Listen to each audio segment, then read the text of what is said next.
Welcome to Abstracts, a Microsoft research podcast that puts the spotlight on world-class research in brief. I'm Dr. Gretchen Huizenga.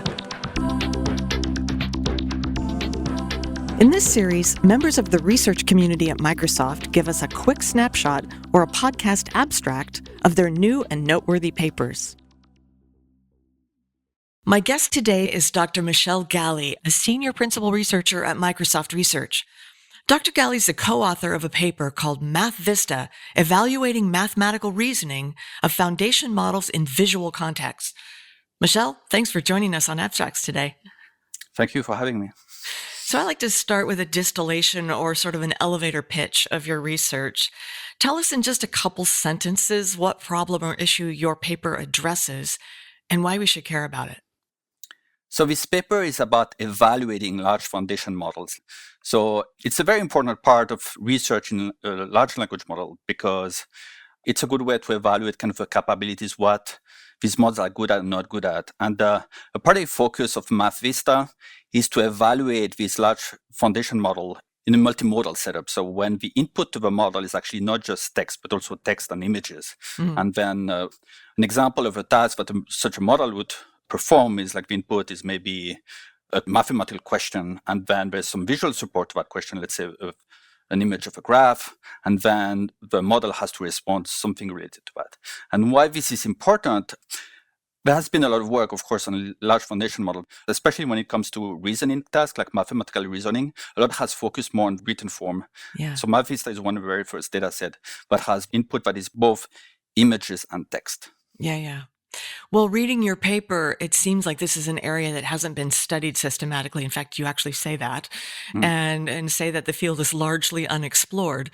But quickly tell us what has been done in this field, and then tell us how your research addresses the proverbial gap in the literature. Well, there has been a lot of work on vision and language in other problems, like not just about reasoning. Maybe let me just mention why reasoning is important. So one reason I think it's very interesting to evaluate this large language model in terms of reasoning skill is that we evaluate their capabilities beyond just memorization. So as many of the listeners probably know, these large foundation models are trained on large amount of text, that is public data from various sources. So when you ask a question to a large foundation model, it could be the case in many cases that you just memorize things it has seen in the data. So what makes it interesting in terms of reasoning, the answer oftentimes is not there in the data. So it needs to develop this ability to connect the dots between various pieces of information to come up with a new answer. So the focus of that paper is really on mathematical reasoning, but it goes also a bit beyond that, because what is also represented in the data is also science question and so on. And so this reasoning part has largely focused until MathVista on text-only modalities. So it's one of the very first one that combines text and images in terms of evaluating these large foundation models. So you ask about what was done before. So yes, there have been a lot of work text-only on reasoning, for example, the mathematical question, but it's just based on text. And there have been a different stream of work that was much more focused on vision.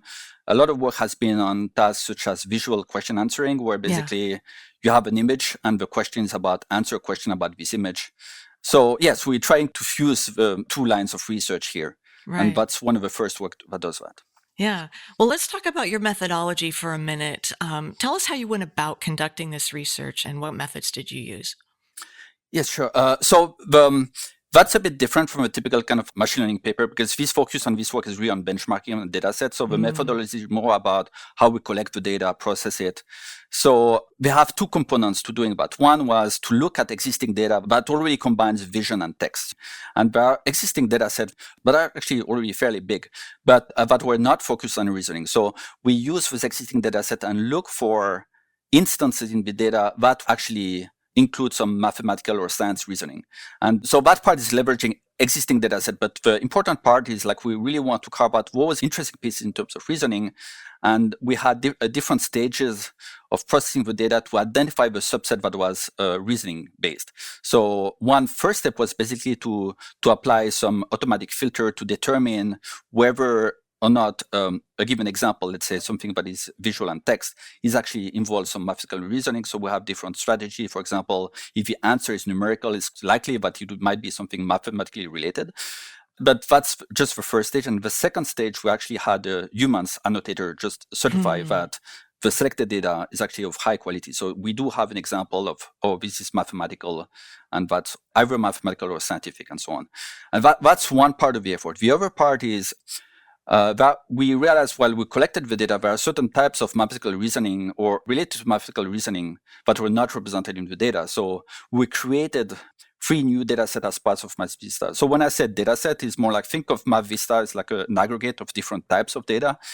And we added 3 of them, 3 new types of data. One is about what we call paper QA, which is basically data that is collected from scientific paper on arXiv. And that had question asking about that paper, and that included some visual component for the paper, typically a plot or a figure.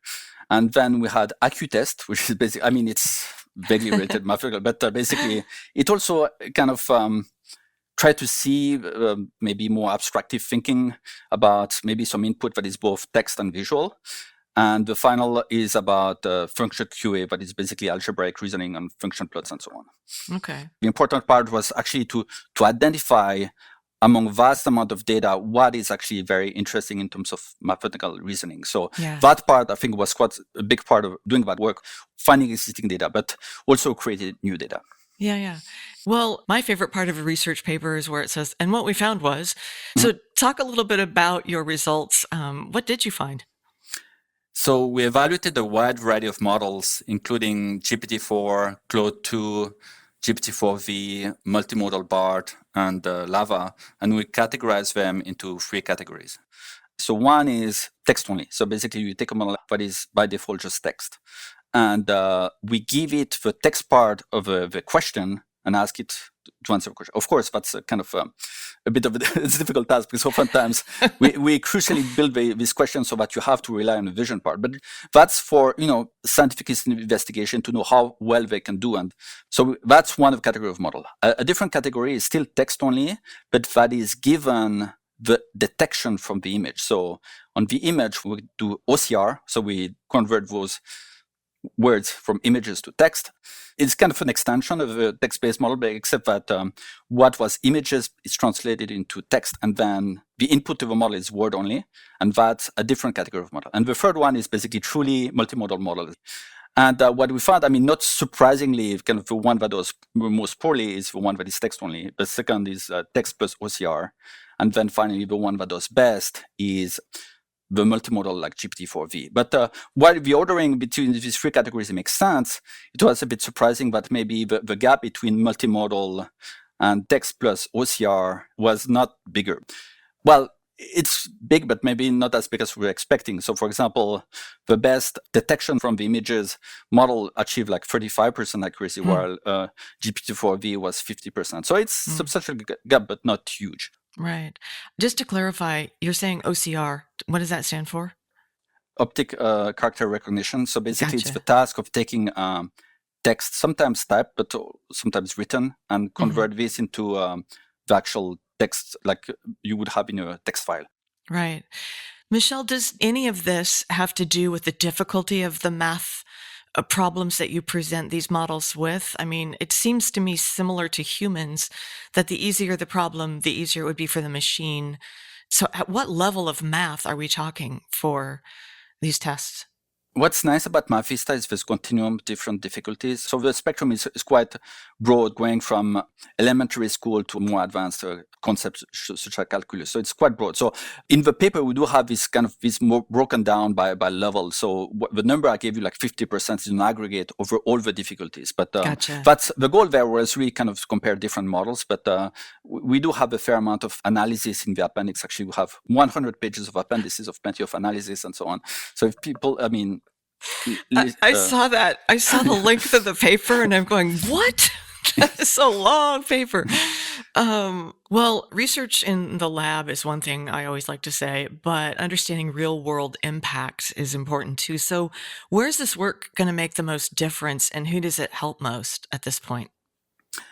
Well, I think perhaps that's the main point of this kind of line of work in terms of reasoning, is that when looking at this difficult problem that are mathematical, actually it's a way to kind of abstract away maybe more complex capabilities. And I think while thinking just about mathematics might seem a bit narrow. I don't think that really is. It's more about seeing whether this model has the ability to do kind of multi-step kind of processing of your input and think maybe somewhat intelligently about a given problem. So we focus mostly on math. There's some science, but we would be very interested, especially in future work, to kind of go beyond that.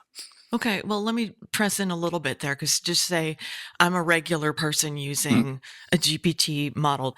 Is your work more addressed upstream from that to the research community to say, how do we get these models to be better so that downstream people like me can be more confident of the models? Yes, I would say at the moment, I mean, this line works perhaps more geared towards somewhat more research community, but I think it could be some seed for researcher to think about some application perhaps that also requires some kind of step-by-step reasoning, but perhaps not going beyond math. Yeah. Michel, if there was one thing you want our listeners to take away from this research, kind of golden nugget, what would it be? Well, I would say it's the challenging part of this data set. I think that's what makes it MathVista standard compared to other data set. By now, there are a few other vision and language data sets, and of course, many that are more text-based. And we've seen, for example, some recent papers showing that actually MathVista remains one of the most challenging ones. So I think it's probably going to stay around for a while because of the difficulty it represents. So it's open source of available data set that everybody can use, and very much encourage people to use it. Is it on GitHub? Yes, it's on GitHub. So what's next on the research agenda for helping LLMs get better at math, Michel? What are the big challenges in the field yet? I mean, you've alluded to many of them already, sort of, but what's next on your research agenda? Well, I would say what we found so far is these models are very good at processing the textual part of problems it's given to the model. But if you have the equivalent in images, actually harder somehow. So I think a lot more work needs to be done in terms of vision capabilities, in terms of reasoning over images, because the capabilities we see in text are actually quite advanced, whereas the equivalent in images doesn't seem that good. I mean, a fair disclaimer, my background is more on the text side. So some of my colleagues on the paper are more on the vision side. So maybe if a listener maybe run into some of our core for a conference, they might want to talk to these vision people, because that's less of my background. Well, and if you think about Venn diagrams, you know, you've got people that are doing text, people that are doing vision, and then the people that are trying to do both to see how the worlds collide. Well, Michel Galley, thanks for joining us today. And to our listeners, thanks for tuning in. If you want to read this paper, you can find a link at aka.ms/abstracts, or you can find it on arXiv. You can also read it on the website for the International Conference on Learning Representations, or ICLR. And if you happen to be at the ICLR conference this week, you can hear more about it there. See you next time on Abstracts.